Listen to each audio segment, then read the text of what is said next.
sei se dá para perceber que muitas vezes eu e você acabamos num tipo de vida em que nós temos até uma religião, mas somos oprimidos. E aí talvez alguém diga assim: não, que isso, oprimido é o cara da macumba. Não, vai no dicionário e vê o significado de oprimido. Eu posso ser um pastor, um excelente pregador, um excelente administrador, um excelente conselheiro e está oprimido. Não estou falando aqui, gente, quando a gente fala opressão, a gente pensa logo no Satanás, né? Deixa o Satanás lá, pega só a opressão. Quando eu falo de estar oprimido, não tem a ver com uma ação sobrenatural de um ente do mal, não é disso que eu estou falando. Quando eu estou falando aqui de opressão, eu estou dizendo de você viver sufocado. O que vão pensar de mim? O que vão falar de mim? Eu sou da terceira geração de batistas. Eu sou da época que a gente chamava igreja de igreja. Eu sou da época que a gente escrevia Cristo e botava H. Entende? E assim, e às vezes a pessoa ela não se detém, que assim, e daí? Somos barro e sono, pecamos. E aquele que diz que não faz isso é mentiroso. Pedro tomou uma chamada de Paulo, mesmo depois da descida do Espírito Santo, mesmo depois de ser um grande líder. Por quê? Porque somos seres humanos. O pastor não podia ter feito isso, eu acreditei nele, o pastor é ser humano. Se não vigiar, leva a rasteira do capeta igual todo mundo. Todo mundo. Mas o irmão fulano, ele tem 30 anos de igreja. Igreja NSS? 30 anos de igreja não quer dizer nada para a ação do diabo contra a nossa vida. Você pode ter vivido 29 anos ali, no óleo, no azeite, na unção do poder, mas meia hora de chaveco do Satanás, pronto, já era. Eu não sei se deu para perceber que assim, nós temos aquela ilusão, né, de que a gente vai sempre fazer tudo certinho e a gente vai agradar a Deus, quando a gente não tem como agradar a Deus em nós mesmos. A gente só tem como agradar a Deus naquilo, né, que o próprio Jesus conquistou para nós. E é justamente isso que a gente tentou fazer em Gálatas, falando do fruto do Espírito, mas tendo como tônica o capítulo 5 e principalmente o versículo 16. Aqueles que têm de cor na cabeça, tudo bem, e quem não tem, é só dar uma olhada lá que você vai ver. A recomendação é que nós andemos no Espírito para não satisfazer os maus desejos da carne. Então eu preciso a cada dia andar no Espírito. O problema é que na cabeça de muitos de nós, andar no Espírito significa ser esquisito, como eu falei agora há pouco, e muitas vezes a gente não percebe que o andar no Espírito, de acordo com a palavra de Deus, é diferente de você cumprir uma série de rituais religiosos. Por quê? Porque às vezes nos rituais religiosos você vai estar fazendo coisas que podem não estar sendo direcionadas por Deus, podem não estar sendo orientadas por Deus, e eu e você precisamos estar atentos a isso. Por quê? Porque eu posso estar pregando e não estar sendo usado por Deus, eu posso estar orando e não estar sendo usado por Deus. Eu não sei se você já viu aquele pedido de oração que é do tipo: gente, precisamos orar pela... Tem alguma irmã chamada Gumercinda aqui na igreja? Precisamos orar pela irmã Gumercinda. O que foi? Reunião de oração, hein? Corta para mim. E aí nisso, o que foi? Não, é porque a nossa irmã, né, ela fez isso. Está entendendo? É uma reunião de oração, é um pedido de oração, mas Deus não está nesse negócio. E aí, qual o nome daquela jovem? Verônica, pode projetar por gentileza? Palavra e Vida 4T 2018, lição 13.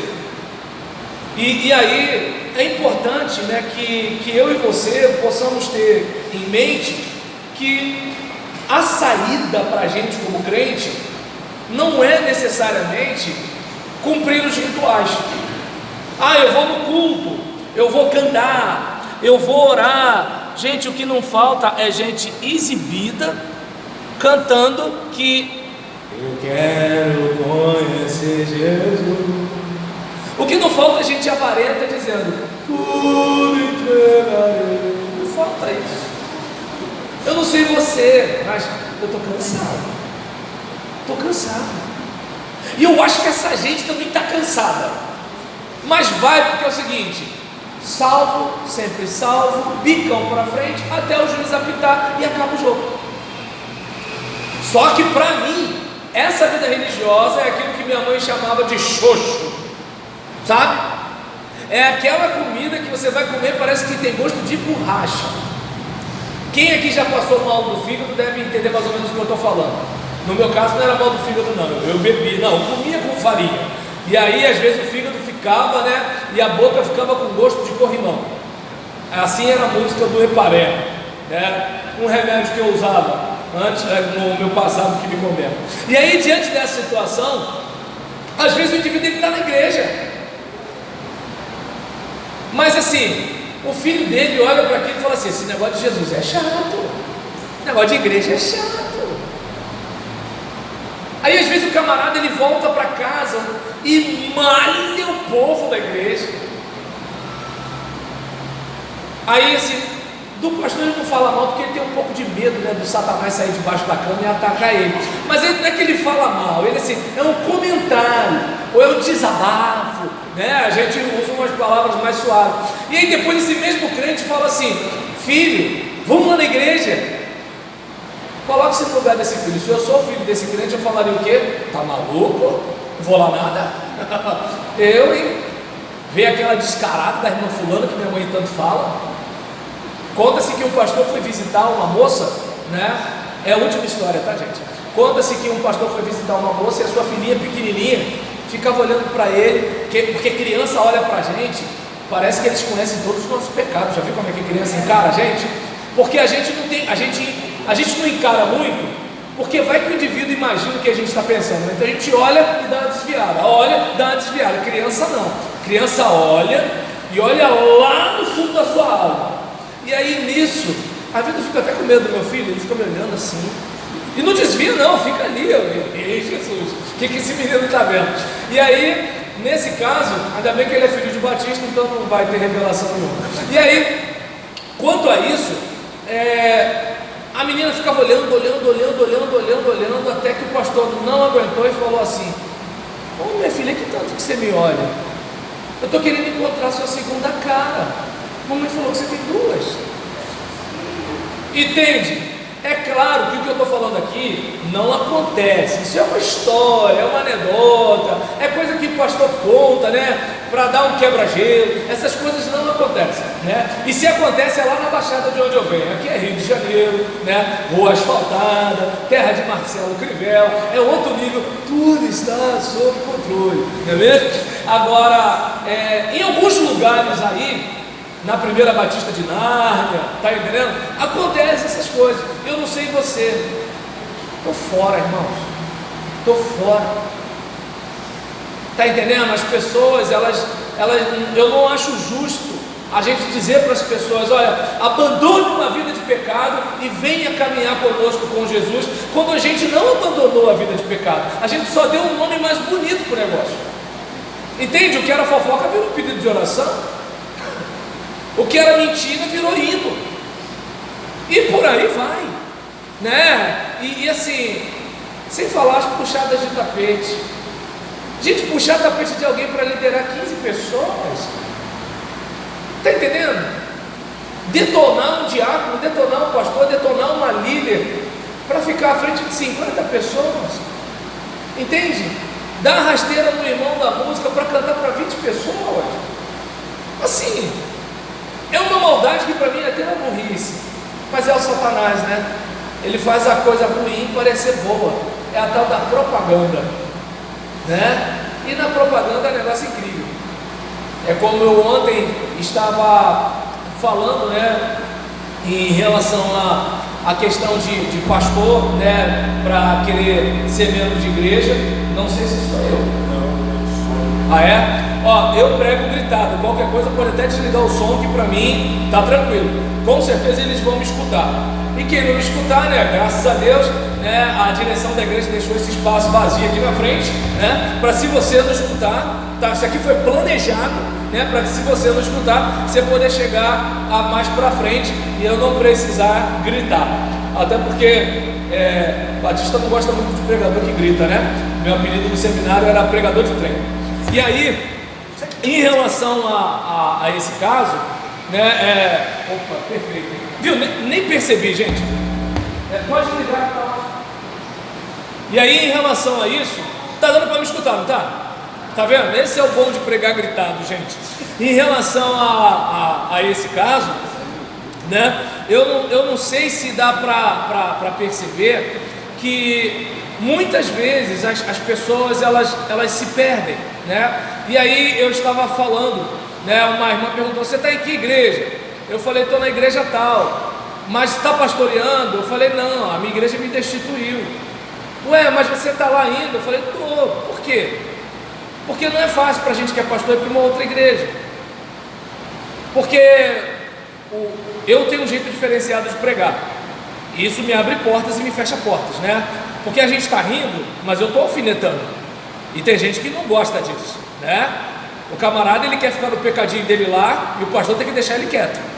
Até porque ele contratou o pastor para quê? Para tratar bem dele. Tratar bem dele significa isso aqui, ó. Entendeu? E aí nesse caso, deu para entender porque eu fui demitido, né? E aí nessa situação, não estou de boa. Eu faço terapia. E em relação a isso, não faço mesmo, né? Eu estou há uma semana de desmame de um antidepressivo. E em relação a isso, né? Mas eu amo ser pastor, tá? Só não quero com meu filho, mas eu amo ser pastor. E aí, diante dessa situação, eu estava falando, porque eu vou para uma igreja. Eu sou um cara popular, eu sou bem relacionado, né? As pessoas, elas podem não gostar da minha pregação depois que eu sei o que elas fizeram no verão passado. Mas enquanto eu não sei, elas dizem que Deus me usa. Então a tendência é o quê? Eu posso, de repente, se o pastor, meu colega, estiver numa situação difícil na igreja, eu sei que vai ter gente que vai fazer maldade, vai fazer comparação. Ele prega todo dia, sepultamento, 15 anos, casamento, um monte de coisa. Eu só prego quando ele me dá oportunidade. Então eu posso pegar aquele sermão que eu já preguei 10 vezes. Eu sei de qual é salteado aquilo ali, e eu vou arrebentar. Eu tenho mais tempo para estudar do que ele. Ele vive apagando incêndio. Mas existem pessoas, lembra do Maldades na igreja? Você deve ter estudado essa lição, né? E mesmo quem faltou nesse dia, é só dar uma lida lá que, mesmo sem explicação do professor, dá para entender, né? E aí, de acordo com a maldade na igreja, alguém pode começar a fazer comparação entre eu e ele. E eu não quero prejudicar um colega. Mas digamos que ninguém faça. Ele pode se sentir ameaçado. E nisso que ele se sentir ameaçado, sabe o que vai acontecer? Ele pode de repente ficar neurótico comigo, como aconteceu com os imperadores de Roma, que sempre achavam que alguém poderia fazer alguma coisa. E aí, devido a toda essa situação de maldade que existe na igreja, eu falei para eles, gente, olha, numa boa, eu prefiro ficar na minha igreja, porque na minha igreja eu não sou ameaça para o meu pastor. Eu fui demitido lá, então eu estou tranquilo.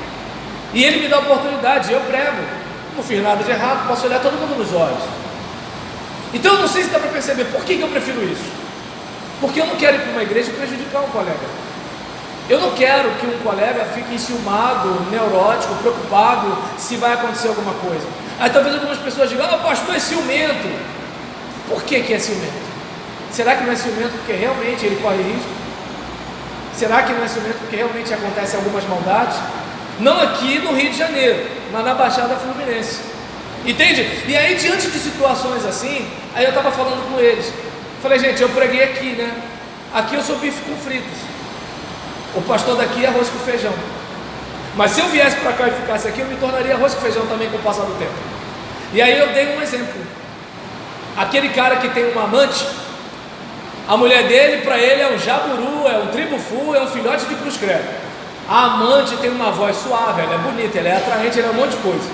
Aí quando ele larga a mulher e vai viver com a amante vai começando a se transformar.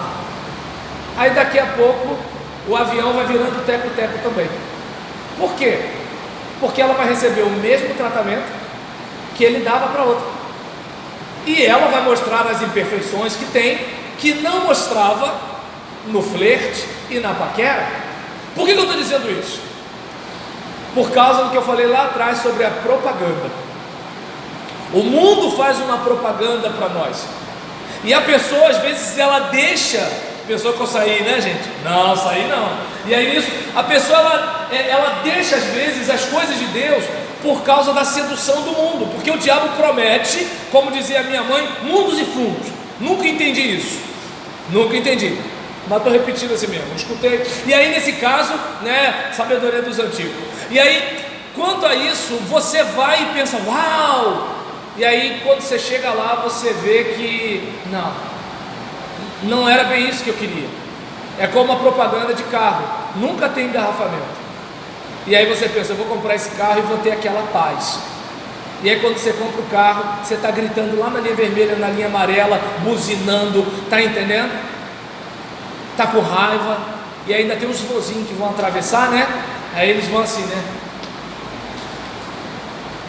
E entra na sua frente, você fica injuriado. Isso a propaganda não mostra. E diante de uma situação dessa, eu não sei você, as pessoas ficam oprimidas. E a parte mais engraçada do negócio é que elas não gostam de ouvir isso que eu estou falando, que é uma verdade, que elas sabem que acontece. E aí a recomendação bíblica é o quê? Em vez de fazer cara feia, em vez de ficar magoado, em vez de deixar de ir para o culto, ande no Espírito. E se você andar no Espírito, você não vai satisfazer esses maus desejos da carne.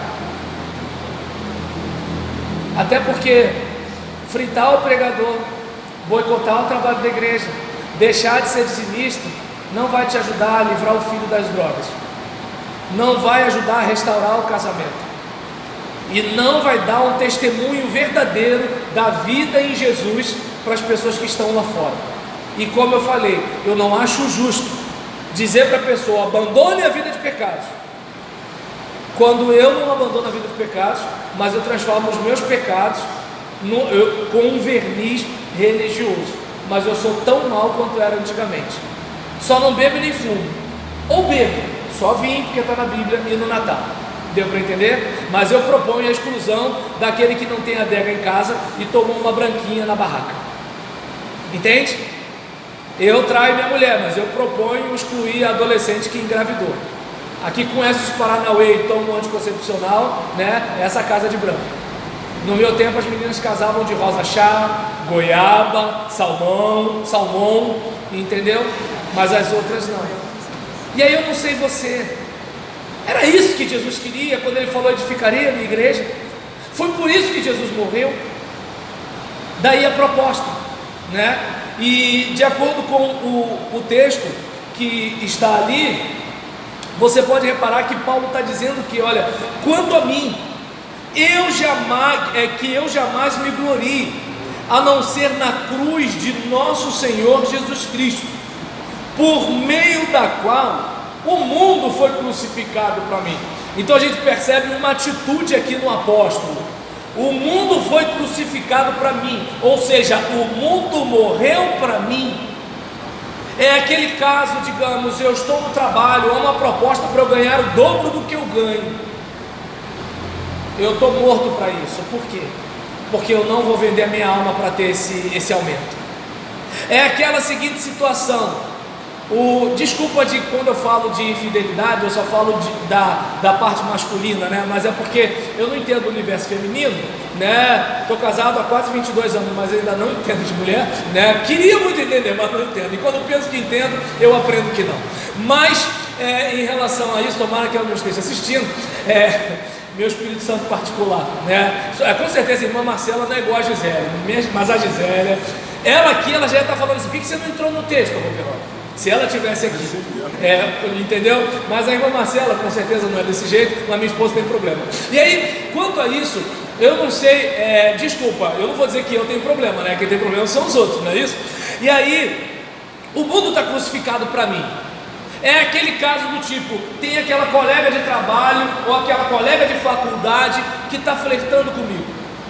A mulher fala no meu ouvido, reclama de tudo, nada tá bom, mas a minha colega de trabalho, a minha colega de faculdade é tão gentil, ela me escuta, e ela fala assim, cara, mas você é tão família, como é que pode? E aí eu começo a botar o pescocinho pro lado, e fico assim, por que minha esposa não é igual a fulano? Eu não vou nem dizer que isso aí acontece em algumas igrejas também, né? Porque aí é maldade demais com vocês. Eu acho que eu já provoquei demais hoje. Mas vamos dizer que no mundo essas coisas acontecem.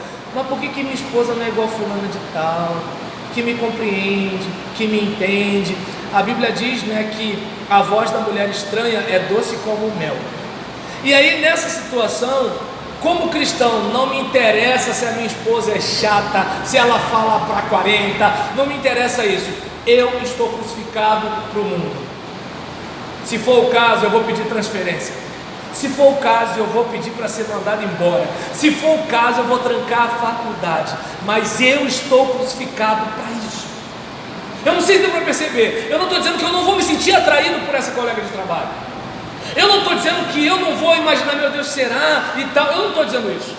Eu não estou dizendo que eu não vou olhar para minha esposa e falar assim: ah, quer saber?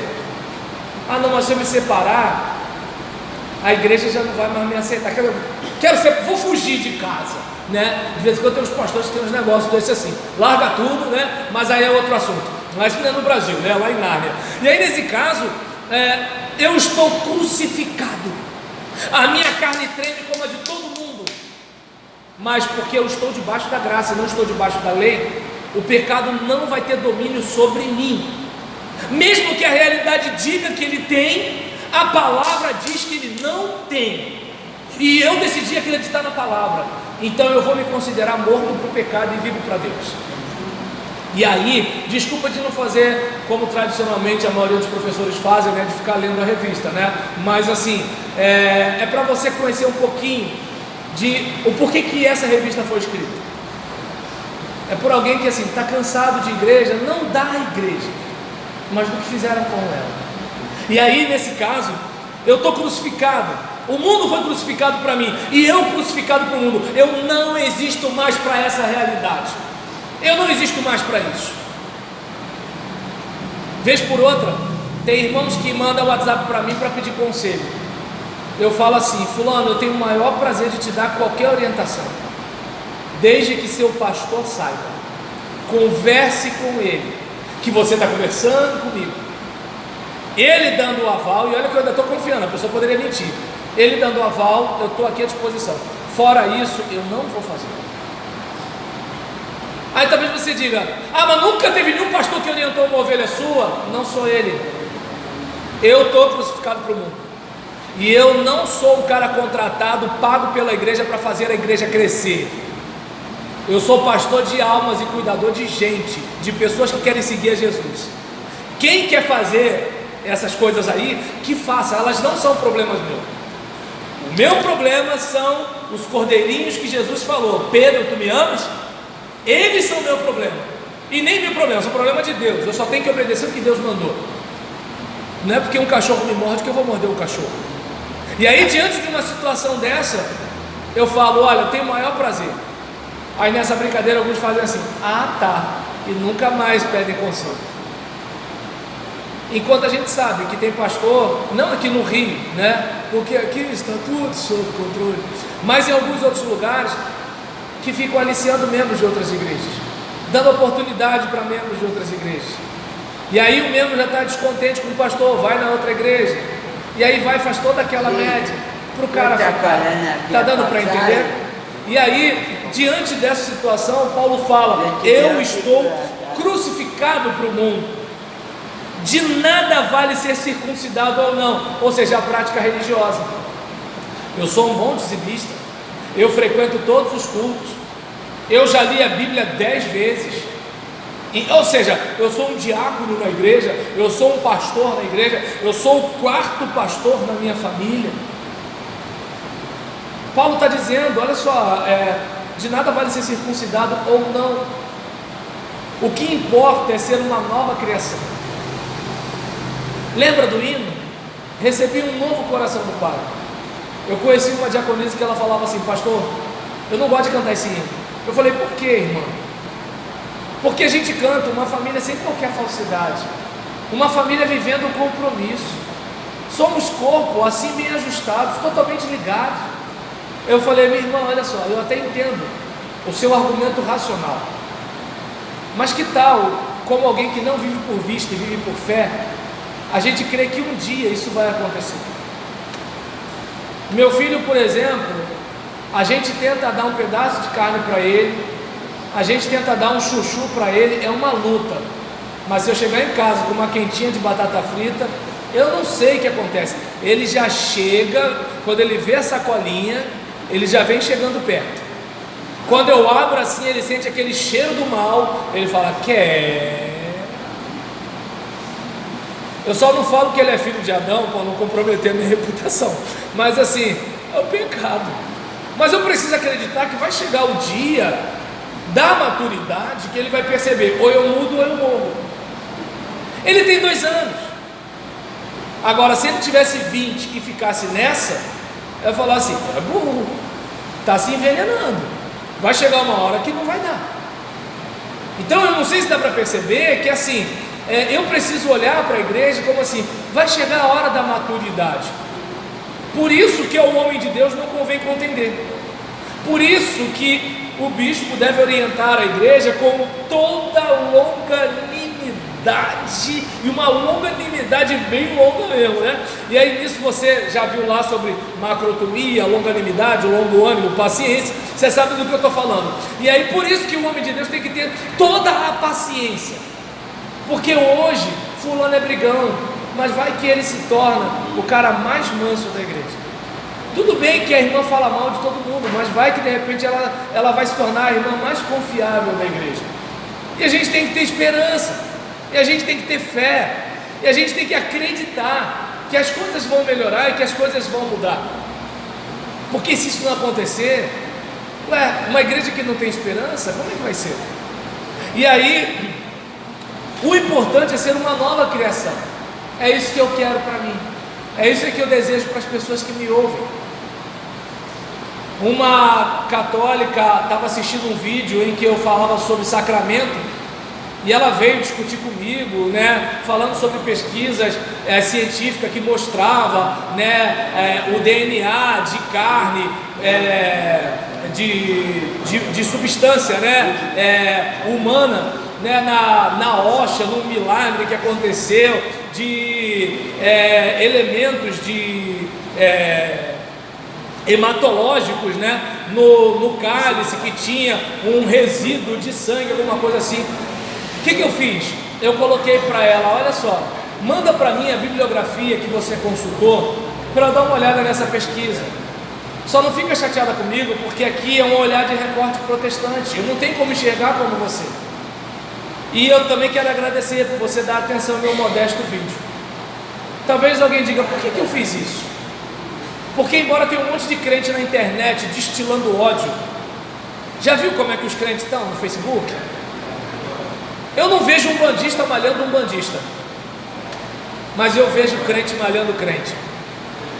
É um negócio triste, é um soco no estômago do corpo de Cristo. Então eu não quis fazer o que todos os outros fazem. Um outro veio me questionar porque é testemunha de Jeová, e eu tentei ser gentil com ele. Ele falou assim: não adianta ser gentil comigo, porque as testemunhas de Jeová têm a verdade. Aí eu falei: obrigado, porque você pelo menos viu que eu fui gentil. Eu não sei se dá para você perceber que é o seguinte: o mundo tem sede, nós temos a água. O que está acontecendo? Eu quero ser nova criação.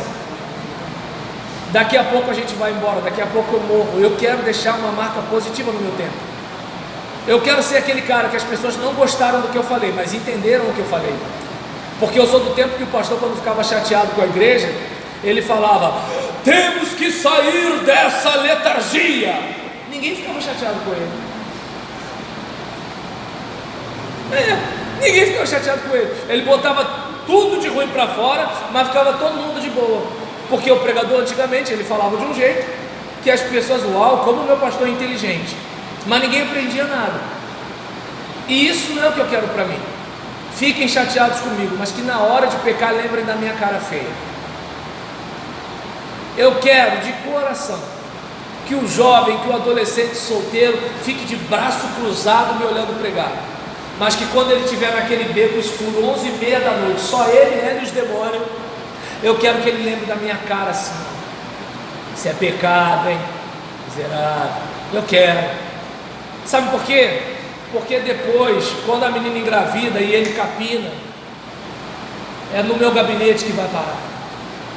Quando diz, mas não era pessoa de Deus para mim. Agora, velho, agora depois que apertou, amassou, fez e aconteceu, virou do avesso, agora não é de Deus. E aí os filhos crescendo. Entende? Então é importante. Eu tenho um compromisso com a minha geração, e eu tenho um compromisso com o povo que me ouve, não pela necessidade sentida, mas pela necessidade real. Quando estamos com sede, achamos que beber Coca-Cola vai ser melhor, mas o que a gente precisa é água. A necessidade sentida é a Coca-Cola, porque tem milho nela, eu não sei, né? Mas assim, a necessidade sentida é a Coca-Cola, mas a necessidade real é a água. Então eu quero ser essa nova criação, homens dos quais o mundo não era digno, e ainda assim eu não vou sofrer o que os meus irmãos do passado sofreram. Clica aí por gentileza, minha irmã. Aceitei Jesus, e agora? As obras da carne somem e o fruto do Espírito aparece? Claro que não. Recebemos Jesus e tudo muda? Quando eu aceitei Jesus, eu era preto, irmão. Continuei preto. Está dando para entender? Eu era pobre, continuei pobre. Aí talvez alguém diga, não, mas alguma coisa muda. Eu mudo, e aí a minha vida começa a mudar. Mas isso não quer dizer que eu deixei de ser brasileiro, não quer dizer que eu deixei de ser crioulo. Espero que nenhum branco me processe por eu dizer que eu sou crioulo, né? Que o gordo é obeso, o velho é idoso, a favela é a comunidade. A gente muda o nome, mas a realidade continua a mesma, né? Mas vai que um dia um louro me processa porque eu estou sendo racista de dizer que eu sou crioulo. A coisa está desse jeito. E aí nisso, essa mudança, ela é mais complexa. Clica por gentileza, minha irmã. E você vai reparar na sua revista que a desgraça pode ser produzida por um religioso oprimido. Enquanto eu estava vindo para cá, eu estava lembrando de algumas igrejas que não crescem lá na minha região, e elas vivem trocando de pastor, mas vivem trocando de pastor. Eu penso assim, e aí você começa a perceber que há uma rotatividade na igreja, mas tem um fulano que não sabe. Tem uma rotatividade no ministério de louvor. E eu costumo dizer, ministério é serviço, tá? Se é estrelinha, filho, não é ministério não. Não vou chamar de ministério de louvor um grupo de estrelinha. Ministério é serviço, serviço é para servo. Estrelinha não é ministro de louvor. Não é porque o cara fica assim, faz assim, faz assim, e fica no essa casa é a tua casa, essa casa é a tua casa, tu caça, me caça. Não é porque ele faz esse negócio que para mim ele é ministro.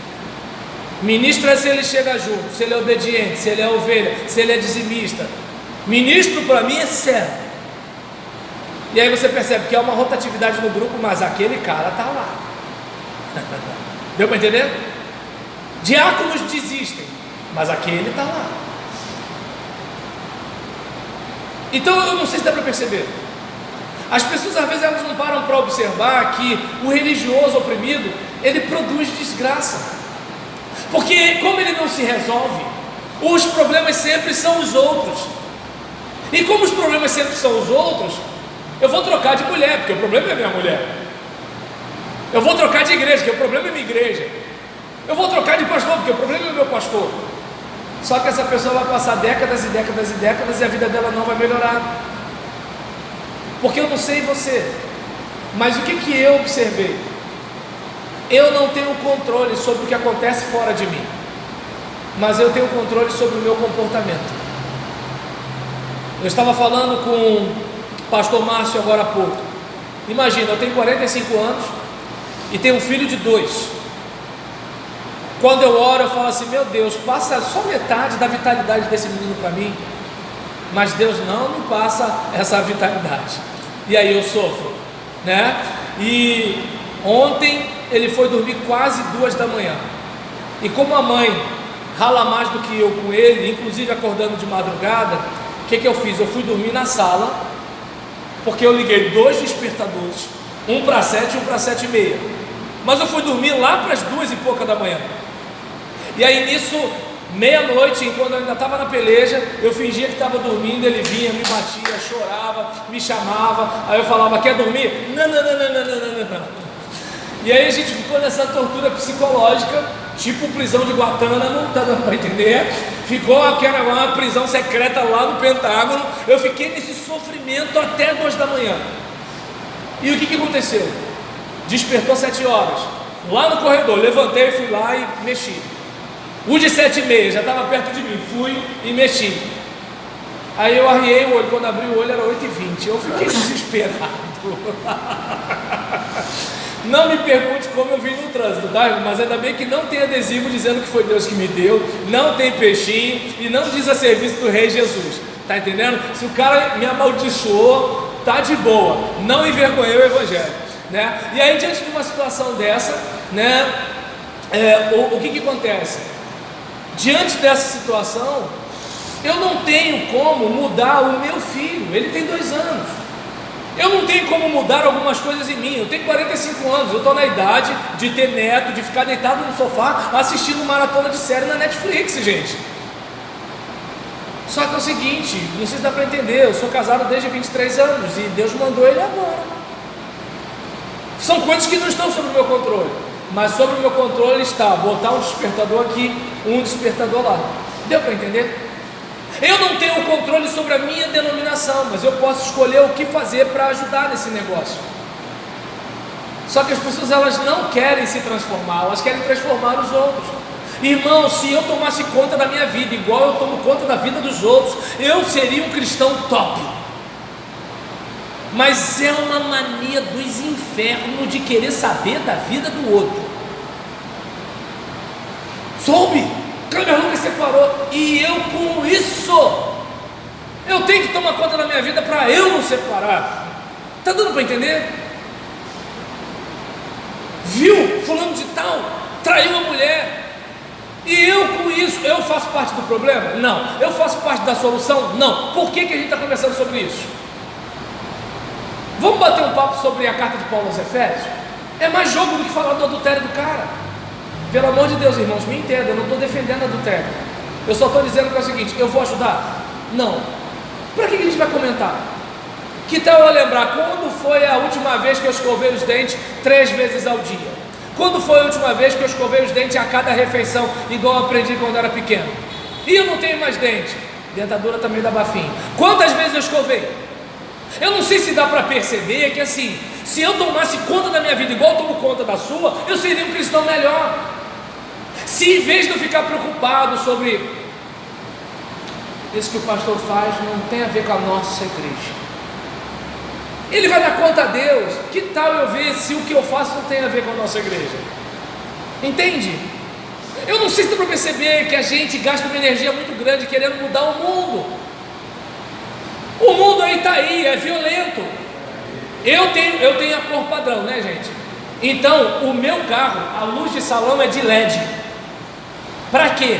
Tá de noite, tem uma blitz, e a blitz é o seguinte: você virou a curva, tem uma blitz. Se o cara se assustar, ele já levanta o fuzil. Eu não sei nem se é fuzil o nome do negócio, né? Ele já levanta. Ou seja, o cara está com medo de mim também. Tum!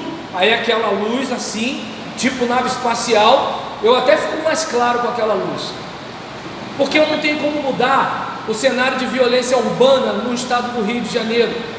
Tem gente que ganha com isso, e ganha muito com isso. E não é aquele garoto de 13 anos com uma pistola israelense na cintura. Tem gente que ganha com esse negócio.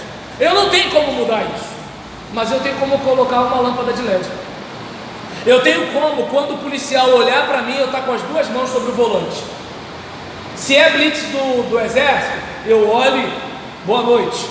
Se é da polícia, com respeito aos policiais aqui, eu nem olho para o horizonte, entendeu? E pronto, acabou. Com todo o cuidado do mundo. Encosta, por favor. Sim, senhor. Sai do carro. Sim, senhor. Abre a mala. Aí eu falo, a chave está no tambor. Aí eu entro e estou tirando a chave do tambor. E aí vou lá atrás e abro. Porque eu não tenho como controlar o preconceito de alguém de achar que todo bandido é preto. Gente, eu sou pastor, minha área é teologia. Mas se eu fosse o mestre do crime, o que eu faria? Contrataria mulher loura e montaria minha quadrilha. Porque quando você está com mulher no carro, a blitz não te para. Ué, mulher não comete crime? Entende? E as pessoas têm aquela ideia de que quem é bonito é bom, né? Ninguém acha que o velhinho rouba, mas velhinho rouba. Os canalhas envelhecem, gente. Isso não tem a ver com idade. Ah, eu queria ser puro como as crianças. Criança faz maldade. Você nunca foi criança, não? Não lembra, não? Eu já fui chamado quando era criança de macaco, tizil, tião macalé, mussum. Eu já fui chamado de bola de cristal por causa da minha testa, testão, cabeção, cabeçudo, tizil. Eu já fui chamado de um monte de coisa quando era criança. E por criança. Deu para entender? Eu lembro que eu quebrei esse braço 2 vezes no mesmo lugar e desloquei esse aqui. Aí numa briga com uma menina, ela era maior do que eu. Aí ela, quer dizer, não era briga porque eu tinha medo dela. Ela batia em todo mundo na sala. Ela não veio me dar tapa nem soco. Ela veio pegar o meu braço, que estava quebrado nos 2 vezes. Só que ela errou de braço, graças a Deus. Ela veio nesse e ela ficava tentando fazer assim para quebrar o meu braço. O ser humano é mau, irmãos. E sabe o que é triste? Eu sou ser humano também, então eu também sou mau. Está dando para entender? Aquele irmão que me ferrou, se deu mal. Aqui dentro, o pitbull que está aqui, fica assim, tá vendo? Deus fez justiça. E aí, o Jesus que mora em mim, não foi isso que você aprendeu. E aí eu tenho que me consertar. Então essa volta toda, o texto você lê lá no texto, mas essa volta toda é para dizer que assim, o religioso oprimido, ele pode produzir desgraça na vida dele e na vida de quem está com ele. O discípulo já melhora o seu condicionamento espiritual continuamente, porque ele sabe que ele não é bom como ele deveria ser. Ele sabe que não é. E aí, diante desse caso, né, é importante peraí, gente, desculpa. Eu ia abrir assim, mas quem vai beber sou eu, né? Então, se tiver bactéria, minha bactéria vindo para dentro de mim, está tudo bom. E aí, o discípulo, ele é diferente, porque mesmo que todo mundo elogie, ele sabe a maldade que está aqui. Ele sabe. É aquela sensação do tipo, eu sou um marido melhor do que o Bill ali da barraca, mas eu sei que eu deveria ser melhor ainda. O meu pastor acha que eu sou uma boa ovelha, mas se ele soubesse metade daquilo que eu sou, ele não pensaria isso. Eu vou melhorar. Percebe? Enquanto o religioso oprimido, ele é um crente pá, o discípulo livre, ele é um crente inchado. Eu tenho que fazer alguma coisa para mudar. Eu tenho que fazer alguma coisa para a minha igreja melhorar. Meu pastor, tadinho, ele é tão fraquinho para pregar, mas eu posso juntar um dinheiro, ou então eu posso me reunir com os líderes da igreja. Vamos pagar um curso para o pastor? Pelo amor de Deus, pastor, não pense que se alguém pagar um curso é por causa disso não, tá? Mas assim, deu para entender como é que é o negócio? Né? Eu lembro de uma situação, eu era educador religioso na minha igreja, e estava saindo uma série, né, o comentário versículo do Antigo Testamento, de Champlin, e na época ele era 700 e poucos reais. E eu cheguei, né, para uma irmã da diretoria da igreja, e eu falei assim, vamos dar esse presente para o nosso pastor? Irmã Roberla, mas isso é muito caro. Eu falei, eu sei que é caro, mas quem vai ser beneficiado com um aumento de cabedal de conhecimento do nosso pastor? Ele vai ser beneficiado, e nós não? Mas o religioso oprimido fala assim: não sei para que é isso, para que isso. Aí o que acontece? O pastor poderia crescer mais, e se crescesse mais, ele melhoraria mais. É tipo um marido que não quer investir na beleza da mulher, é burro. Se não tem dinheiro, eu até entendo, mas se tem, é burro. Porque, numa boa, se a mulher dele vai ficar mais bonita, quem vai lucrar na parada, Jesus? Eu lembro que eu estava falando com um irmão outro dia, né? Ele falou assim: não, porque ele falou que era para eu não citar o nome dele nas pregações, né? Aí eu não vou citar o nome dele, vou citar só o da esposa dele. Aí nesse caso, ele falou: não, porque a Diana, ela gostaria muito de fazer musculação e tudo tal, né? Porque a mulher vai chegando nos 30 anos e tudo, o homem vai diminuindo testosterona, né? A mulher vai diminuindo colágeno. Acontece, é coisa da vida, é o hábito da gente que faz a diferença. A vida é desse jeito. E aí nisso eu falei: pô, legal. Não, mas eu não deixo não. Eu falei: cara, tu é maluco? A mulher está querendo cuidar do corpo. E assim, se eu não estou errado, eu acho que você vai ter vantagem nisso, né? A gente nunca sabe de nada, né? A gente pressupõe. Ele: não, ela vai botar aquelas calças compridas, eu vou dar carne para gato, pastor. Eu falei: cara, pelo amor de Deus, tá bom, todo mundo vai olhar, mas quem vai ser o privilegiado da parada? Todo mundo olha, mas ela está contigo. Aí sabe o que é engraçado? O cara não investe na mulher, ninguém olha, aí daqui a pouco nem ele olha.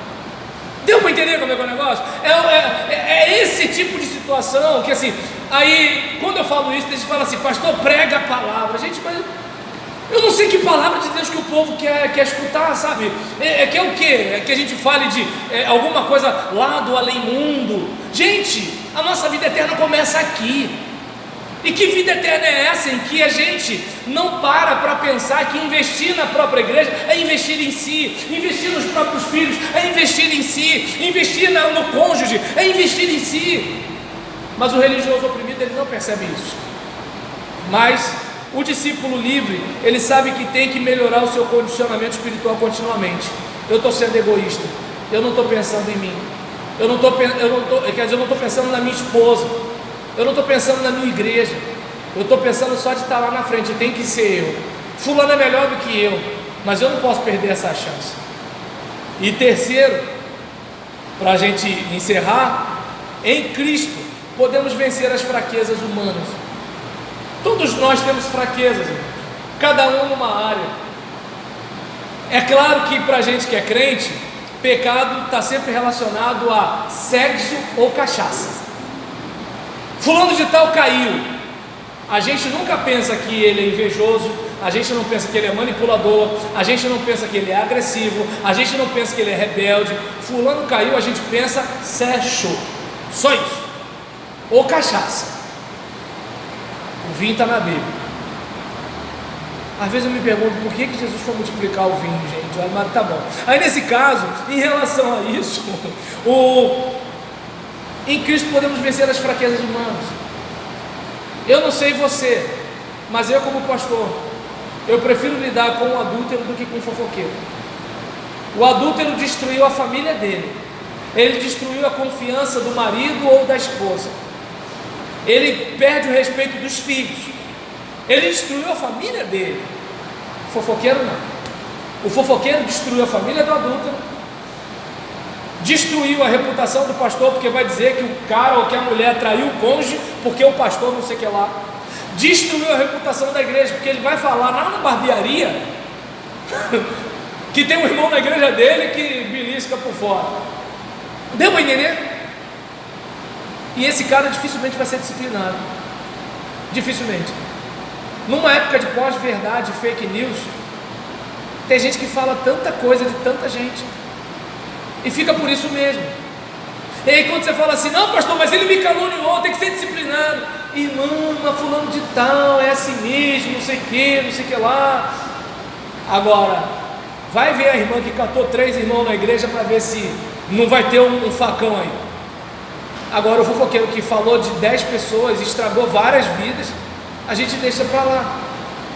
Então fraqueza, irmão, todo mundo tem, cada um numa área. Um é com dinheiro, vive enrolado, o outro é com sexo, Tem aquela irmã que quer mostrar, porque quer mostrar a glória do Senhor quando vai para a igreja. Olha como eu sou abençoado. Entenderam a língua estranha, né? E aí acontece, por quê? Meu Deus do céu, se ela tem marido em casa, por que que ela quer exibir a glória de Deus e a bênção do Senhor para outros irmãos? É uma fraqueza, entende? É uma fraqueza. É como se assim, eu não sou importante se eu não for isso aqui. O irmão manda chuva, é uma fraqueza.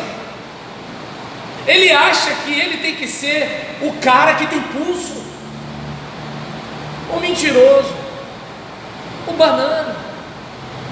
Então, eu não sei se deu para perceber, todos nós temos fraquezas, todos nós. E os mais fracos, de acordo com Paul Tournier, são aqueles que são metidos a forte. E aqui, né, em Cristo, nós podemos vencer as fraquezas humanas, andar com Ele, seguir seus passos, admitir a própria maldade, confessar as nossas falhas. Se o fulano não me perdoar, o problema é dele. Outro dia, na minha terapia, eu estava conversando com a minha psicóloga. Eu falei, para mim é muito libertador tirar as máscaras. Não dá para tirar todas, mas algumas dá. E admitir que tem máscaras difíceis de tirar, já é tirar a máscara, né? E aí eu estava falando com ela, porque eu sei que todo mundo tem o seu lado sombrio. Eu estou aqui contando para você o meu lado sombrio, mas eu sei que você também tem um lado sombrio. Ela olhou para minha cara, não respondeu nada. Eu também não provoquei. Mas se minha Bíblia não mente, todo mundo tem sujeira para limpar. E eu lembro de um obreiro que falava para mim: pastor, minha vida é um livro aberto. E aí eu falei, então a sujeira está na capa, porque se a Bíblia não mente, tem sujeira em algum lugar. Entendeu porque eu fui demitido, né, Marcelo? Entendeu? E aí eu não sei se dá para perceber que é o seguinte: todos temos fraquezas, e se você quer ser forte, precisa assumir suas fraquezas. No Muay Thai,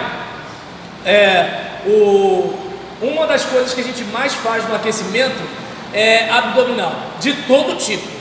E tem hora que você quer morrer, mas você não quer mais fazer abdominal. E aí, quando chega na hora do sparring, ou da luvinha, ou da luta, você entende o porquê daquilo ali. Porque aqui tem osso, aqui tem osso, aqui tem osso, aqui não tem osso, e aqui tem víscera. Então, quando você enrijece isso aqui, na hora da pancada, você está com resistência. Agora, quando você não enrijece isso aqui, aí a mão chega a entrar. Deu para entender? Então, quando você assume a fraqueza, você tenta melhorar naquilo que você não é bom.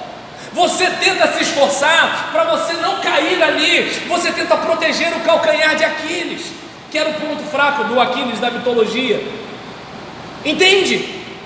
Agora, quem não assume fraqueza e projeta a culpa nos outros, nunca vai se consertar. E essa gente vai causar prejuízos à igreja, e dizendo que a culpa é da igreja.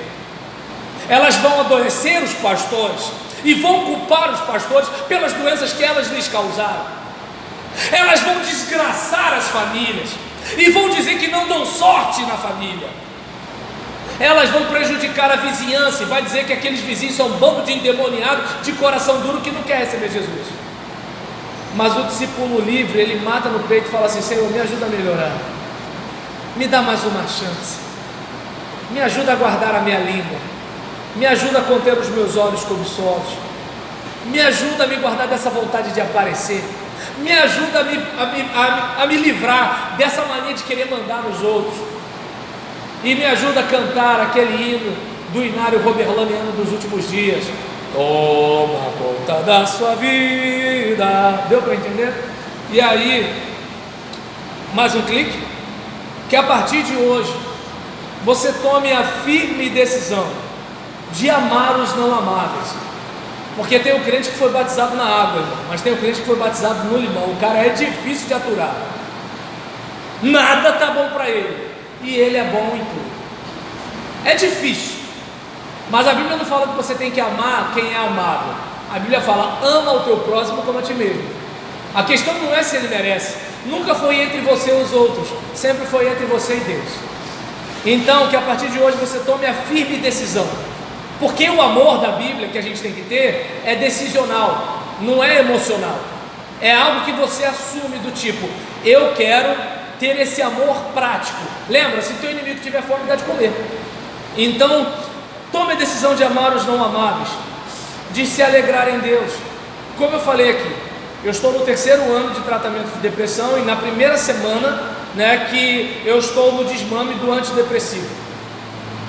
Como é que eu posso falar de me alegrar no Senhor? Porque eu não sou apenas o meu organismo.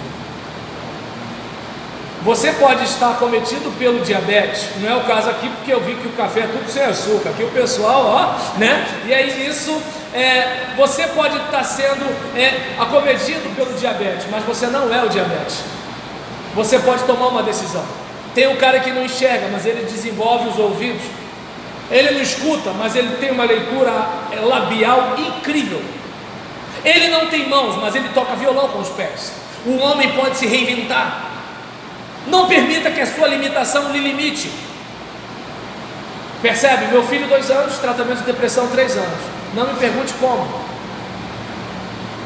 Não me pergunte como. Porque a produção de espermatozoide diminui, a libido diminui. Mas não sei se você consegue perceber que, eu não sei se foi Sartre, se não foi, me corrija, pastor. A questão não é o que a vida faz com você, mas é o que você faz com o que a vida faz com você. Paulo e Silas estavam na prisão cantando louvor. A gente não consegue ficar em pé para cantar uma música, porque a música não é a música que a gente gosta. Paulo e Silas estavam adorando a Deus numa cadeia, e uma cadeia que eu desconfio que não tinha direitos humanos. Eu não acho que alguém pegava para levar ao banheiro. Imagina, cheiro de urina, cheiro de fezes, a dor dos vergões, a ardência do suor, bactéria, inflamação, e eles adorando a Deus. Sabe por quê? Porque o contentamento não é algo externo, é algo interno. Tem gente que tem a vida melhor do que você e não tem a alegria que você tem. E desculpa dizer, tem gente que tem muito menos do que você, e você olha assim e fala, como é que fulano consegue ser tão contente, tão alegre?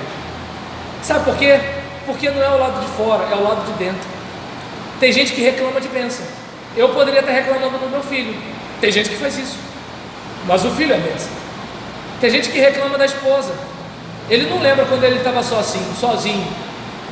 Tinha entrado na fila para ser feio 10 vezes e ficava assim, ninguém me quer, Jesus, sou teu servo, olha para mim, E tem que mexer o quadril para louvar, Senhor, Aí Deus abençoou. Agora reclama que a mulher é complicada e perfeitinha, Mas na hora que estava lá, não lembra que pediu bênção, mas agora ele reclama da bênção.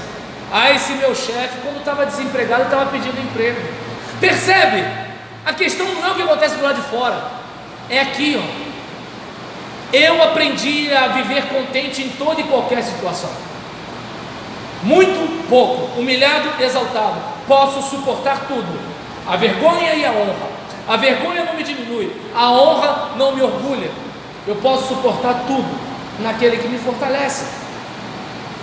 Em plena paz, alegrar em Deus, que pode guardar em plena paz o seu coração e sua mente.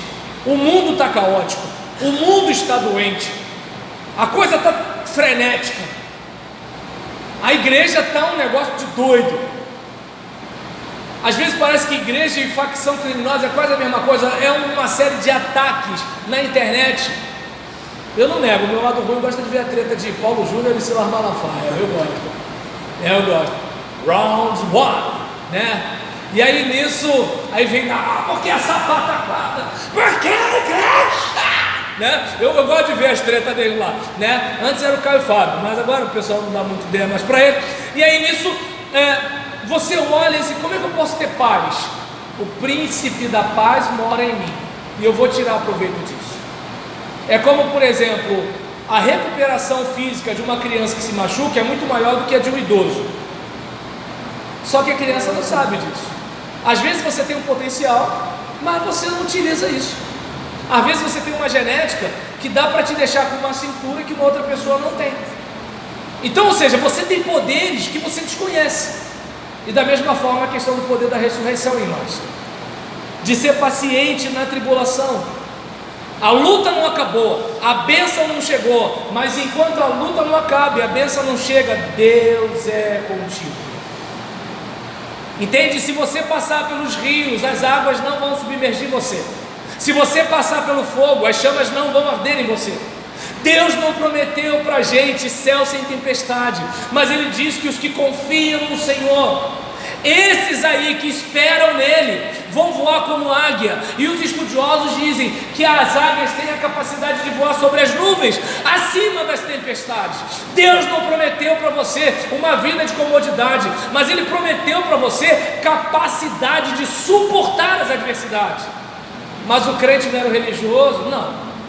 Além de ele não enfrentar, ele desanima os outros. Porque você viu? Dá não, isso não é pra gente não. Nossa igreja é pequena, nossa igreja é de bairro, nossa igreja não sei o que lá, a gente não tem condição, está fazendo esse concurso, vai passar não, aquilo é para peixe, você não sei o que, não sei o que lá, e fica, sabe? Porque não consegue olhar para algo do tamanho de Deus. Eu não tenho que fazer um ministério do meu tamanho, eu tenho que fazer um ministério do tamanho de Deus. Só que para isso eu tenho que depender dele e não me estribar no meu próprio entendimento. E aí nesse caso, você pode tomar essa decisão de fazer coisas boas com boas motivações, não aquela boa ação política do tipo, eu te ajudo, né, mas eu te faço rir, você me faz rir. Não, fazer o bem. Por que fazer o bem? Porque Deus está em mim, só por isso, né? E é nisso de ser confiável e confiante, porque a palavra pistes, que a gente traduz por fé ou fidelidade, ela dá essa ideia de que você é alguém que acredita tanto que você não negocia a sua convicção. É aquela questão do tipo, eu posso confiar no Roberlan, porque o Roberlan ele acredita tanto em Deus, que assim, não é nem por minha causa, mas por causa de Deus, ele não vai vacilar comigo. Gente, isso é fantástico, é fantástico. É aquela questão de que assim, ah meu Deus do céu, Gisele vai me largar, ah não, ela tem temor de Deus, ufa, dessa eu escapei, vou fazer mais um ano de tá rindo, irmão? É, o que? De vez em quando, às vezes Gisele sai de casa e fala assim, meu Deus, vai largar eu e o sindicalista. E aí nesse caso, fechando aqui, irmão, sindicalista, o cara levou tudo, quer meu carro, minha mulher, minha televisão, tudo, meu celular, né? Só não me quer direito, né? Lá em casa, a paixão dele é a mãe. E aí eu fico dizendo que a música da gente lá em casa é quem eu quero não me quer, quem me quer não vou querer. É mais ou menos assim, ele atrás da mãe e eu atrás dele. Abraça o pai, não. Quer a mamãe? Quer. Mas esquece, você não está aqui para me ouvir falar do meu desabafo. E aí nesse caso, de ser confiável e confiante, e de ser manso e controlado. Tem uma música de um CD do Life Kids que fala, mansidão é viver como Jesus, foi manso e humilde até a cruz, vivia em paz mesmo estando em guerra, nos disse que os mansos herdarão a terra. Manso de espírito e de coração, esperando em Deus como fez Abraão, manso e tranquilo em adoração como Paulo e Silas na prisão. É obedecer, mudando a atitude, fruto do Espírito, grande virtude, que nos faz viver cada dia mais, uma vida feliz que não cessa jamais. Tem que ser forte para ser manso, só os fracos que tem que bancar o brabo, para intimidar, para forçar, entende? Porque não pode ceder. Está dando para entender? E é libertador pensar assim, eu quando era criança eu não conseguia entender isso em Jesus, como é que Deus se faz tão fraco? Porque só quem é forte pode ceder, só quem é forte pode ouvir, só quem é forte pode dar o braço a torcer, só quem é forte não se deixa humilhar diante de nenhuma humilhação. Pastor Fábio Nunes tem uma frase que eu queria muito que fosse minha: ninguém humilha quem já está embaixo. A gente só humilha pessoas que acham que estão em cima. Aí você vai e fala um negócio que fere o orgulho dela e ela vai, meu mundo caiu. Deu para entender? O espírito de dormideira baixa sobre ele e nem a oração do descarrego liberta. Ele fica magoado e leva para o coração. Agora quando você já desceu, Pastor Robert Lama, você fala muito, eu sou prolixo mesmo, mas Deus me usa assim mesmo. Deu para entender? Cara, como é que você consegue namorar essa menina bonita? É muita areia pro seu caminhão. Eu escutava isso quando eu namorava a Gisele. É muita areia pro meu caminhão, dou 2 viagens. Entendeu? Pronto. Ou seja, ninguém humilha quem já está embaixo. A gente só humilha quem acha que está em cima. E não vamos esquecer, aquele que estava em cima desceu e Deus o exaltou. Aquele que estava embaixo quis subir e caiu como um rato. Quem conhece Bíblia sabe do que eu estou falando, né? Não vou falar o nome aqui porque falar o nome dele dá azar, né? A gente fala o inimigo. Os crentes têm medo de falar a palavra, né? E aí nesse caso, para a gente, clica aí a conclusão. Fique em pé, irmãos, para a gente orar, né? Diante daquilo ali, Deus quer o melhor para mim e para você. Você crê nisso? Amém? Amém. Né? O que você quer para a sua vida? Deus quer o melhor. A pergunta é se você quer isso. O meu médico, o pediatra do meu filho falou assim: olha, ele tem que comer isso, comer aquilo outro, porque é o melhor para ele. Eu falei: doutor, passa para a gente uma nutricionista, mas não pode ser uma nutricionista de maromba, porque a nutricionista de maromba vai passar ovo cozido sem sal e o maromba vai comer. Tem que ser uma nutricionista que sirva para eu conseguir persuadir um garoto de 2 anos. Não tem argumento com ele, tem que ser uma estratégia. Não perguntei o que você deseja, porque o preguiçoso deseja e nada tem. Perguntei o que você quer, pelo que você está disposto a lutar. Quer ver uma coisa? Eu estou aqui, várias pessoas estão vendo o link, Igreja Memorial em Rocha Miranda. Várias pessoas vão estar assistindo isso. Está arriscado eu morrer esse negócio continuar, se não acabarem com a internet numa 3ª guerra mundial aí da vida. Porque eu tenho uma mensagem. E mesmo que num grupo de igreja só tenha 10 pessoas, vai ter gente me assistindo. E eu vou influenciar mesmo depois de morta a minha geração. Tem gente que fica assim: eu queria tanto que Deus me desse um púlpito. Meu púlpito é onde eu estiver. Você tem vizinho? Você tem púlpito, irmão. Você não precisa desse púlpito aqui. Você tem púlpito. O problema é que a gente quer o domingo à noite, horário nobre. Mas assim, o que você quer para a sua vida? Já definiu o que você quer? Eu quero melhorar o casamento. Então, em vez de cobrar a esposa, começa a elogiá-la. E é interessante, né? Que a minha esposa veio reclamar comigo que eu não tinha elogiado ela naquele dia. Aí eu pensei assim: coisa chata, a mulher está cobrando elogio. Mas aí depois eu pensei: que vergonha. Eu cheguei ao ponto da minha esposa cobrar elogio, porque nem elogio eu faço. Aí eu falei assim: mas Gisele, você tem que fazer alguma coisa para eu elogiar. Não é eu sair elogiando aí porque você vai achar que é mentira. Ela perguntou assim: comeu um macarrão? Targatua. Só faltou ela botar aquele óculos do Bolsonaro. Aí eu falei: pior que o macarrão, para minha raiva, o macarrão estava gostoso. E eu não elogiei o macarrão dela. E disse que ela tinha que fazer alguma coisa boa para eu elogiar. Percebe? Eu quero um casamento melhor, mas eu não consigo elogiar um macarrão que a minha esposa faz. Eu quero uma igreja melhor, mas eu não convido uma pessoa para a igreja. E se tem uma coisa que me dá raiva, gente, é aquele cara que não sai para evangelizar e de noite, quando ele vai orar: Senhor, que alma se renda miserável, não ajuda em nada e quer. Já reparou que não tem conversão na nossa igreja? Infeliz, ajuda, mas deixa para lá, esquece, né? Chega de desabafo. E aí, 2, qual é o próximo pequeno passo para o Espírito dominar mais uma área da sua vida? Eu decidi botar, eu gravei a carta aos Efésios e a carta aos Filipenses. Quero gravar agora de Timóteo. Para quê? Essas eu vou ouvir diariamente, e além de ter a minha leitura diária. Por quê? Se todo dia eu ficar ouvindo ao homem de Deus não convém contender, vai que um dia eu paro de fazer contenda. Deu para entender? Ou seja, eu tenho que fazer alguma coisa. Eu tenho que me transformar pela renovação do meu entendimento. Não é o pastor que tem que me transformar. Tem gente que não tem pastor e muda. Tem gente que tem pastor e não muda, né? E 3, depender de Deus para frutificar significa não fazer nada para produzir frutos. Então eu vou depender de Deus, agindo, mas agindo, entendendo que o meu poder não é suficiente. O diabo já derrubou gente melhor que nós. O diabo já derrubou gente mais experiente que nós. O diabo já derrubou pregadores que pregam melhores do que nós. O diabo já derrubou crente que era muito mais comprometido com a igreja do que nós. Então precisamos depender de Deus. Sem Ele, nada podemos fazer. E aí o último clique para mostrar minha família, né? Eu, minha bela esposa e o sindicalista. Olha a casa, olha a cara.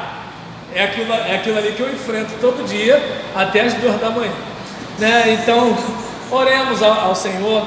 Pastor Márcio, é melhor você orar porque está escado a terminar de orar? Pode? Então tá bom. Eu tenho medo de terminar de orar e continuar falando. Oremos então. Querido Deus, muito obrigado por mais este dia que Tu nos deixas viver. Muito obrigado pela honra que me foi concedida por esta igreja.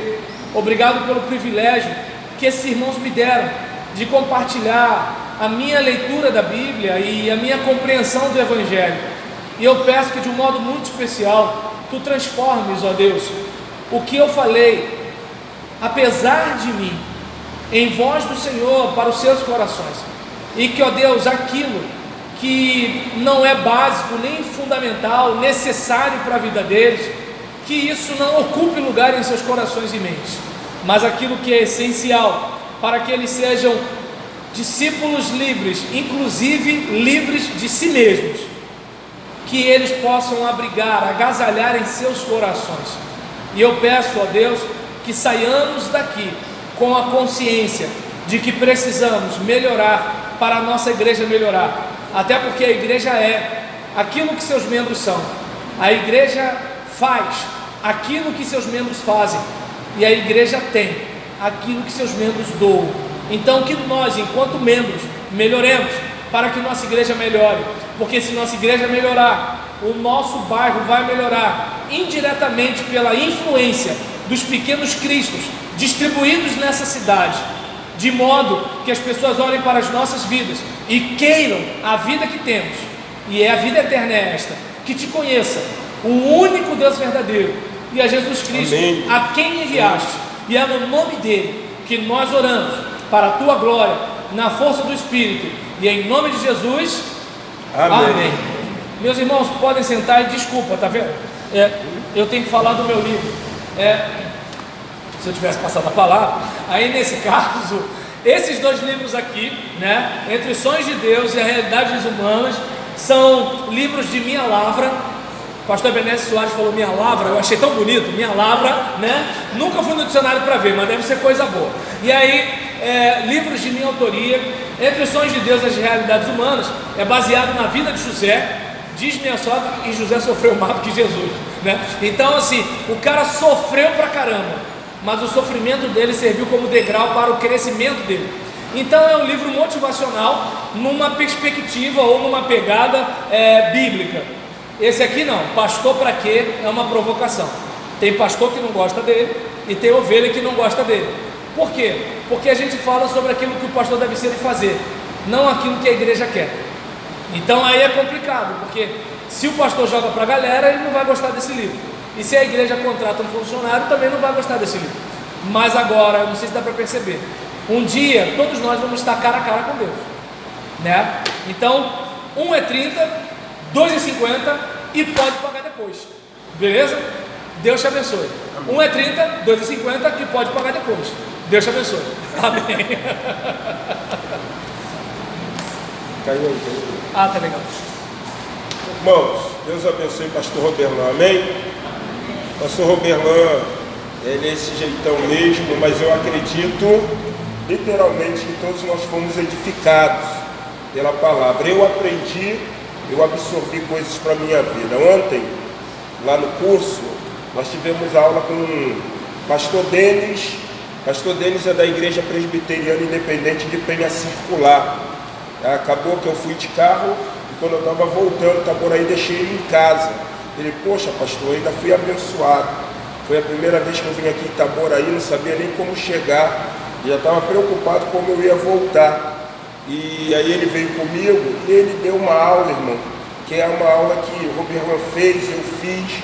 Quem estudou em faculdade, fazendo direito, teve uma coisa chamada ética, aula de ética. Você tem ética pastoral, você tem ética como médico, você vai aprender ética como jornalista, né? Isso, Jonas, você vai aprender. E uma coisa que ele me falou, que eu achei muito interessante, ele disse que a igreja perdeu a ética. A igreja se prostituiu, a igreja perdeu a ética, e ele deu um exemplo. Existe uma moça que estuda conosco, ela trabalha na Catedral Presbiteriana do Rio, a Leninha. Ela exerce lá, né, ela é remunerada, ela trabalha há 25 anos, e ela tomou a palavra e falou assim: Dr. Denis, uma coisa que eu acho interessante, às vezes a gente vê as pessoas falando na igreja sobre amar o próximo, discursando a respeito disso, mas quando o presbitério se reúne, aquele presbítero que pregou, porque nas igrejas presbiterianas tem um presbítero, ele ainda é maior do que o pastor, né? Você olha para ele e diz assim: mas ele ainda há pouco estava pregando de amar o próximo. E olha o que ele está dizendo, olha o que ele está falando. E aí o doutor Denis, ele virou e falou assim: irmãos, sabe o que está acontecendo? A tendência da igreja vai ser só piorar. Só que Deus vai preservar os remanescentes fiéis. E aí o que ele vai fazer? Ele vai levantar uma coisa que ele sempre levantou em Israel: o profetismo. E profetizar não é eis que diz o Senhor, não é nada disso. E ele disse o seguinte: quando Deus levantou o profetismo em Israel, ele usou um profeta, que a gente olha esse profeta, mas gente, quando você pega a originalidade do texto, esse profeta ele batia no povo, e o nome dele é Isaías. Ele batia. Então no profetismo em Israel, Deus levanta profetas que eles vão confrontar. Eles não vão falar coisas que nós queremos ouvir. Ele vai bater. Só que Deus também levanta profetas que ele vai precisar dizer ao líder. E bater no líder é ruim, hein? Política. Bater no líder é ruim. E ele falou assim: você vai entender a ética do profeta Natan. Ele sabia que se virasse para Davi e falava: o adúltero é você, Davi compreendia que o pecado dele ainda não tinha sido revelado a uma nação. Ninguém sabia do pecado dele. E ele ia fazer, sabe o que com Natan? Manda matar esse homem, porque senão o meu pecado vai vir o quê? À tona. E aí ele disse uma coisa muito interessante: Deus, ele está nesse tempo corrigindo a sua igreja. Ele está corrigindo a sua igreja. Se Jesus viesse no nosso tempo, nós iríamos fazer a mesma coisa que os fariseus, os saduceus, os herodianos fizeram com ele, os sumos sacerdotes. Porque Jesus, ele sabe como bater. Ele batia como Natan. Davi, eu vou te contar uma historinha. Tinha um homem que ele tinha uma ovelhinha, e ele amava bem aquela ovelhinha. Só que tinha um outro homem rico, e o homem rico recebeu um amigo. E sabe o que o homem rico fez, que tinha várias ovelhinhas? Ele matou a ovelhinha do homem pobre. Você percebe, irmãos, a falta da ética de Davi? Esse homem tem que ser morto. Aí Natan, batendo, diz: mas esse homem é você. Ele diz assim: pequei contra o Senhor, mas também você não vai morrer. Gente, eu acredito literalmente que Deus nessa manhã, ele me bateu. Ele me bateu. Os irmãos sabem muito bem. Eu busco o quê? Mansidão. Então, para que eu seja manso, eu tenho que o quê? Em cima ou embaixo? Não, em cima não foi o que ensinou, não. Embaixo. A minha mulher vira para mim e diz assim: poxa, você não me dá um elogio. Aí eu lembrei do macarrão. Falei assim: caramba, Deus.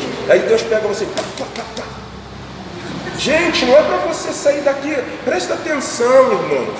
Não é para você sair daqui por raiva, não. É para você sair glorificando, porque esse homem nesse dia, sabe o que ele foi? Ele não foi Natan. Ele foi Isaías, ele solou a gente. Não, eu vou falar uma coisa que eu disse para você. Quem entrou em contato com você? Foi. Quem falou em todo momento com você? Você lembra o que eu falei para você? Eu disse para ela assim: Marcela, eu estou preocupado com o Roberlan ir na igreja, porque eu sabia que você, falei, eu não te disse isso. E aí o que acontece? Pastor Márcio conversou com ele. Pastor Márcio falou para ele: eu entrei em contato com você hoje, que mandei um zap, tu nem visualizou. Roberlan está tendo dificuldade de chegar. Até porque se você me precavisse, eu já ia mudar o meu discurso. É Deus que está falando com quem? A gente falou comigo. É Deus que está dizendo assim: você tem que descer, cara. Você tem que ser melhor. Olha só, gente, como a igreja está o quê? E eu digo, igreja não é uma questão memorial, mas é a nossa denominação. Gente, a nossa denominação está morrendo. Num curso lá, eu virei um dos líderes da catedral presbiteriana, reverendo Isaías. Todo mundo só falta fazer isso com o reverendo lá, benção, reverendo. Eu brinco com ele: reverendo, deixa eu te dar benção. Para com isso, Márcio. E eu falei assim: irmãos, a nossa denominação, que são denominações históricas, elas estão morrendo. Vai lá na PIB do Rio, gente. PIB do Rio vivia áureos tempos na década de 70. O centro do Rio não é o que é hoje. Vai à noite na primeira igreja batista do Rio de Janeiro, para você ver. Quem quer sair daqui para Frei Caneca, perto lá do Querosene, perto do morro tal, do Estácio, o couro comendo? Todo mundo hoje sabe para onde quer ir? Para o Recreio, para a Barra. Onde eu tive que levar o Bruno. O Bruno virou para mim e falou assim: até o povo da Baixada aqui. O Bruno virou para mim e falou assim: pastor, o senhor tem que vir morar no Recreio. Eu falei assim: ele vem cá, me levou no condomínio, tem piscina, me morou sala de musculação. Eu falei: rapaz, eu não sou beiço fino não, cara. Eu sou suburbano, eu nasci na vala. Eu gosto da minha vala, rapaz. Eu gosto de andar sujo no bairro de Rocha Miranda. E o pessoal fala: pastor Márcio. A Marcela veio assim: Márcio, pelo amor de Deus, você vai assim no banco? Eu falei: eu sou pastor, meu irmão. Aí eu tô lá no dia, eu tava dentro do banco. Um cara chegou e falou: pastor Márcio, aí veio um escândalo. Ô pessoal, isso é pastor? Irmãos, eu tenho um padre amigo que ele diz para todo mundo: eu só conheço um pastor. É o pastor Márcio. Porque ele é pastor, eu sou sacerdote de confissão. E eu sei o que é serviço. Ele foi no sepultamento que eu estava. Eu citei lá nisso do Amaral Fanini. Mas antes de finalizar o sepultamento, eu virei para ele e falei assim: o Padre Felício está conosco. Eu quero chamar o Padre Felício. Ele virou para mim e falou assim: obrigado. Ele virou no final e falou assim: foi a primeira vez que tive contato com ele. Gostei de você. Porque eu vou em enterro de crente, nenhum pastor me chama. Conheci isso no Amaral Fanini, homem de Deus. E aí o sepultamento do Senhor que eu fiz, eu ainda batizei ele por aspersão, porque não dá para batizar mergulhando, ele queria ser batizado. Ele falou assim: pastor Felício fala do Senhor para todo mundo, mas tem coisas que eu também preciso ainda o quê? Aprender. A nossa denominação está morrendo, gente. As igrejas históricas, elas estão morrendo. Então há necessidade de nós voltarmos a essa ética.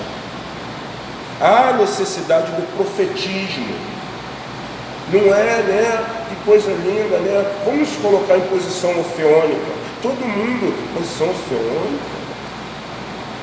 Gente, eu lembro, eu vi isso. Pastores pregando sermões, eles não olhavam para o povo, eles só iam lendo.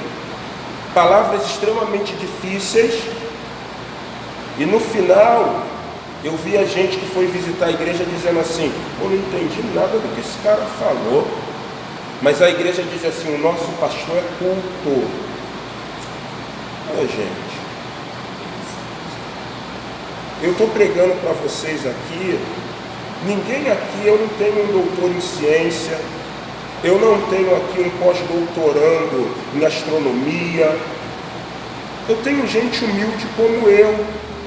De vez em quando eu falo problema.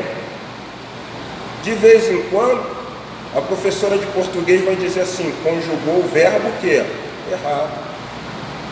E aí eu vou querer dar caviar para vocês? Não, gente, a palavra é essa. Nós precisamos mudar. Só isso.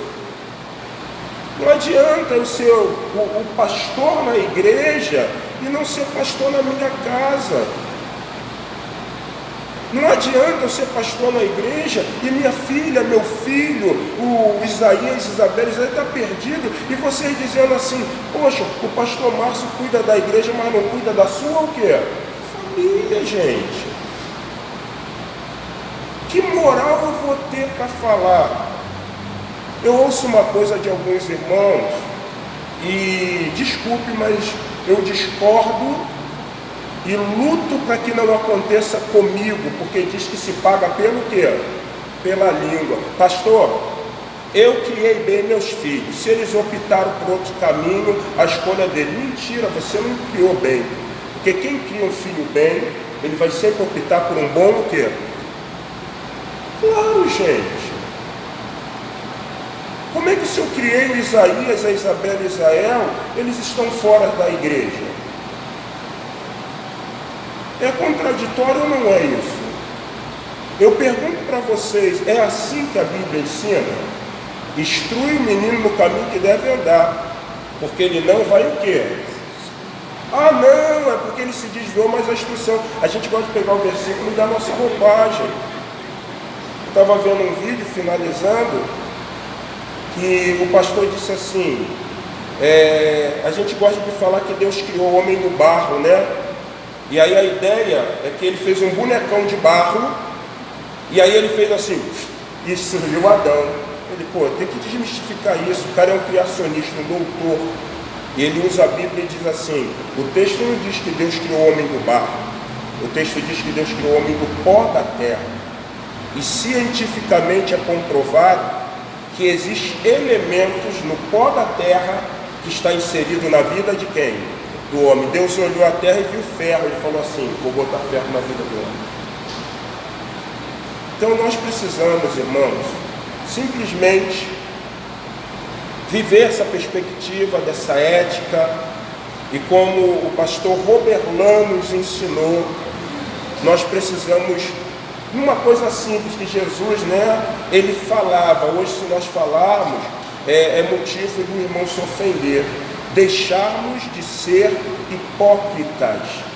Vocês lembram o que era hipócrita que Jesus diz? Ele pega o teatro greco-romano e diz assim, eles lá usam o quê? Máscaras. Não se usa máscara. Na presença de Yahvé, não se usa máscara. Eu louvo a Deus pela vida de vocês.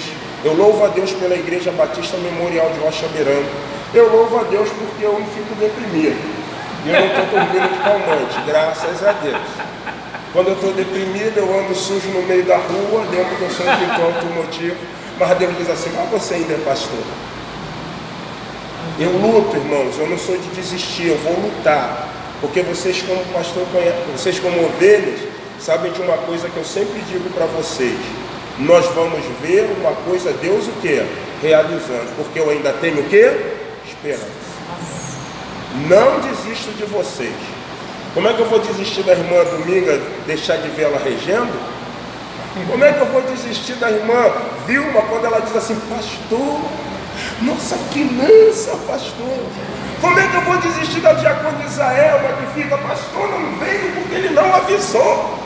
Eu não posso, irmãos. Eu não posso. Não posso, desistir da irmã Delsuíta, quando a irmã Delsuíta ora assim, Senhor Deus, dá mansidão ao nosso pastor. Posso, gente? Não tem como eu desistir. Não tem, gente. É isso que me faz progredir. Porque eu estou vendo a preocupação de quem? Deles. Amém, irmãos? Essa é a verdade. Vamos colocar em pé. Roberlan, obrigado, meu lindão. Deus te abençoe. Gente, ele pode voltar? Beleza, está liberado. A igreja falou que tu pode voltar, está liberado. Você sabe, uma democracia congregacional.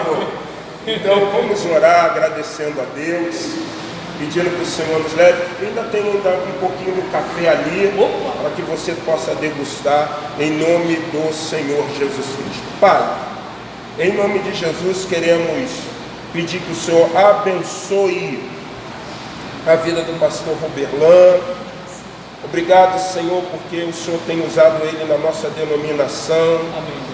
Ainda agora mesmo olhando ali, pastor Denis, no Espírito Santo, ele comentou e disse assim: pastor Márcio, nós usamos essa revista e essa revista foi extremamente abençoadora para nós como igreja. Muito obrigado. Então, como ele mesmo falou, ele não precisa de um púlpito para pregar, porque o que ele está ensinando está repercutindo até em outros estados. Aleluia. Usa o teu servo, abençoa, toma a família, a igreja, que nós venhamos ter a mente em todo momento de Jesus, que nós possamos entender que esse é o rebanho do Mestre, e como pastores, amigos de Cristo, nós temos a obrigação de zelar por esse rebanho, de guardar esses irmãos, que na fragilidade de ovelhas, eles precisam do consolo divino, e nós somos meramente só instrumento. É verdade. Somos pó da terra, não somos nada. Não adianta fazer grande coisa, porque o Senhor vai continuar dizendo que somos miseráveis. Mas o Senhor nos desafia a cuidar da tua igreja, cuidar do teu rebanho. Como a vida do pastor Roberlan, já existe um rebanho preparado para o teu servo. No teu tempo e na tua hora, o Senhor vai conceder. Mas que em todo momento ele olhe a igreja de Jesus como a noiva, e que nunca venhamos chamar de maldito ou maldita aquilo que é do Senhor. A igreja é uma bênção, Pai, porque a igreja está em Jesus. Aleluia. Pai, em nome de Jesus, leva-nos sobre a tua graça, sobre a tua paz, nos abençoe, pois é no nome dele que oramos agradecidos. Amém. Amém. Queridos, o pastor Roberlan apresentou o livro, então se você pode abençoar, abençoe. Se comprar um, já está abençoando. Se comprar os dois, também vai estar abençoando. Orando silenciosamente, nós vamos ali à mesa tomar um café. Deus abençoe a sua vida, em nome de Jesus. Mais uma vez, pastor Roberlan, obrigado. Perdoe pelo som, não sei o que deu. Não, mas não fez falta não, foi só escutou. Amém.